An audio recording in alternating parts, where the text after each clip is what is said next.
2002 I had my first heart attack. I was 32. From then on I had another one in 2005, and then I had another one in 2008. I was starting to feel sort of extremely tired and lack of energy and stuff. From April to September time I lost over 20 kilos in weight, where my heart was not pumping at all, and work was a real struggle. I was getting in from work and going straight to bed, and just to try and keep going. But the quality of life was just non-existent really, not for me but for Shelley as well. For all of us, we couldn't leave the house because you were so poorly, being sick, and couldn't go up the stairs, basically lived downstairs, didn't you? Yeah, for sort of 3 months. Transplant was the first option, but then it was when we saw the Circulite, obviously. Circulite device fitted on another patient. A guy in a couple of rooms away from me that I got quite friendly with, he was my age, young family as well.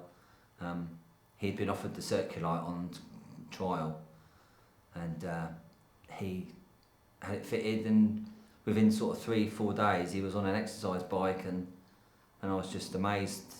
So I spoke to the surgeon about it, and he said that he would put me forward for testing and see what they would think if I could be a candidate, and came back and said, I'll be a candidate for the Circulite, and had it fitted.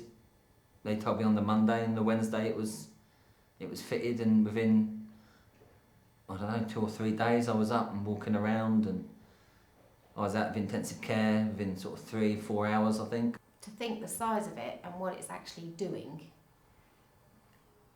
is pretty spectacular, really. Yeah, it's amazing that something like this can completely change someone's life. It's something that I completely forget that I've got, and something that I completely forget that I've ever had fitted to me, because it's just changed my life beyond all comprehension.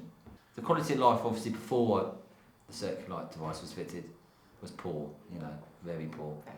But now, we can go just to take my daughter to school, walk to school and back with her, to be able to go shopping, to be able to go out with Shelley, to do some chores around the house. You're not just restricted to just getting by anymore. I think this gives you as much lease of life, if used correctly, than I ever had beforehand. My hopes for the future now are, one, seeing my daughter grow up. It really is just seeing her, the sort of person she's going to be, because she's coped incredibly well with it all. And just to carry on with life, really. Carry on with life and have a life that I knew that I wasn't going to get beforehand. If this option wasn't available to me, then no, I certainly wouldn't be here now.